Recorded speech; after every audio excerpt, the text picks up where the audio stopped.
Bonjour à tous, je voulais vous proposer aujourd'hui une petite réflexion sur la notion de possession et qui va de pair avec la notion de dépendance. Très souvent, en fait, si on remarque bien, on est quand même dans un monde de croissance, ça, je ne vous apprends rien en vous disant ça. Croissance perpétuelle sans doute, mais en tout cas ça respire de temps en temps parce que ça se pète la gueule. Les marchés financiers tombent, les civilisations tombent aussi, donc tout ça respire. Ceci dit, quand on dit croissance, bon, on pense toujours à cette notion de possession. Et moi, je vais distinguer les deux choses, le fait de posséder et le fait de jouir. Parce que je trouve que c'est totalement différent. Vous pouvez posséder une belle voiture et vous pouvez jouir d'une belle voiture si vous la louez. Et je trouve que on est dans un contexte où on a tous plus ou moins cette notion de possession qui nous étreint les entrailles, on va dire. Parce qu'il faut qu'on possède des choses, une belle maison, une belle femme, enfin il faut avoir des choses. Et en parlant de mon expérience personnelle, je vais vous dire une chose, c'est que le jour où j'ai dû vendre ma maison, que je me suis séparé de ma maison, j'ai pris la décision, vous savez, hein, j'avais construit un dojo, tout ça, enfin bref. Et bien le jour où je suis parti, j'ai mis toutes mes affaires dans deux stocks de 15 mètres cubes.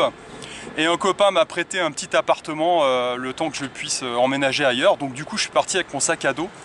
Et la sensation de liberté que j'ai ressentie à ce moment-là, bah, c'était juste faramineux. Voilà, donc j'avais juste un sac à dos de 10 kilos avec les pauvres affaires dont j'avais besoin pendant plusieurs semaines. Et puis bah, je me suis senti libéré. Donc du coup, voilà, c'est intéressant quand même de se poser la question, est-ce qu'on a besoin de tout ça ? Quand on regarde dans mon domaine, hein, dans le sport, on voit les types qui se promènent toujours avec des sacs de protéines, il faut toujours prendre, alors on achète des compléments alimentaires, on achète un tas de trucs, et en fait on est toujours dans cette notion d'avoir toujours plus, d'accumuler en fait, d'accumuler, alors que dirait notre ami Delavier, accumuler de la calorie. Moi je serais tenté de dire pourquoi pas jouir de la calorie hein, plutôt que de vouloir l'accumuler à fond, parce que de toute façon vous possédez rien au final. Vous possédez une maison, on sait bien en France, mais vous êtes copropriétaire de l'État, parce qu'avec toutes les taxes qui sont prélevées, vous n'êtes pas vraiment propriétaire. Tout ce que vous avez peut vous être enlevé du jour au lendemain en fait. Alors j'avais fait une autre expérience sociale, moi je suis pas très voiture en fait. Hein. Et il y a un moment, ma vieille caisse m'a lâché, il a fallu que j'en rachète une, donc j'avais un peu de fric de côté, je me suis acheté une belle voiture. Alors c'est super, on jouit de l'utilisation de la voiture, mais la possession même de la voiture, c'est un piège à con. Parce que du coup, bah, quand je la garais dans une rue, voilà, j'étais stressé, je me dis comment je vais la retrouver le lendemain. Et puis parfois je l'ai retrouvée rayée, donc évidemment, l'histoire me donnait raison. Donc en fait, tout ça, est-ce que c'est vraiment utile? Moi j'aurais envie de vous proposer une piste de réflexion. Hein. Pourquoi ne pas penser plutôt via negativa? C'est-à-dire plutôt enlever que vouloir rajouter. Hein, on voit les vidéos sur YouTube sur l'indépendance financière, les gars roulent dans des belles voitures. Alors tout ça c'est du fake, hein, on sait très bien, voilà, la Lambo elle est louée à l'heure, et puis la villa à plusieurs millions c'est du Airbnb. Mais bon, ça rend une image toujours de vouloir posséder les choses qui me semble à moi négative. Voilà. Pensez plutôt à enlever des choses. On sait très bien, par exemple, si on prend l'exemple du corps, que la restriction calorique, elle, aurait le pouvoir de prolonger la vie.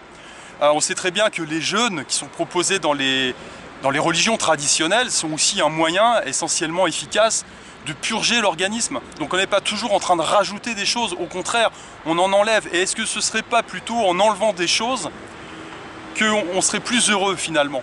Alors attention, hein, je ne dis pas ne pas jouir des choses, hein, c'est complètement différent, mais justement travailler, gagner de l'argent pour pouvoir avoir cette liberté, cette autonomie et récupérer du pouvoir sur l'environnement. Voilà, plutôt dans ce sens-là, plutôt que dans le sens de vouloir, donc là, dans ce sens-là, on jouit des choses, mais plutôt que dans le sens de vouloir posséder les choses, puisque ces choses-là finissent par nous posséder finalement. Hein.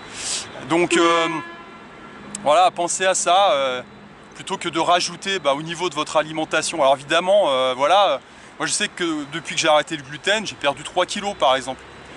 Et alors, je suis moins massif, du coup je suis un peu plus leste, c'est pas un souci. De toute façon, à un moment ou un autre, on finit tous dans une boîte. Et c'est pas forcément le fait de vouloir accumuler un tas de trucs qui nous préservera de ça. Donc est-ce que le bonheur n'est pas justement dans cette direction-là? Évidemment jouir des choses, mais ne pas forcément vouloir tout posséder. Bon bah écoutez, c'était juste une réflexion comme ça. Alors je fais juste une aparté par rapport à un philosophe grec que j'aime beaucoup, qui s'appelle Diogène de Sinope, hein. Un type qui vivait dans un tonneau à moitié nu, qui s'est quand même permis le luxe à un moment de remballer le maître du monde de l'époque, hein, qui était quand même Alexandre le Grand, quand celui-ci lui a dit est-ce que je peux faire quelque chose pour toi? Et Diogène de Sinope lui a répondu ôte-toi de mon soleil. Il fallait quand même avoir les baloches bien accrochées pour dire à Alexandre le Grand à l'époque qui faisait de l'ombre, hein. Et lui-même, Alexandre, disait si j'avais pas été Alexandre, j'aurais aimé être Diogène de Sinope. Et ce fameux Diogène, à un moment, possédait, d'après la légende, une coupelle d'argent. Et en ayant vu dans la rue un garçon boire en faisant une coupe de ses mains, bah, il a jeté sa coupelle d'argent parce qu'il s'est dit même ça, j'en ai pas besoin. Allez, je vous laisse sur cette réflexion. A plus, ciao ciao.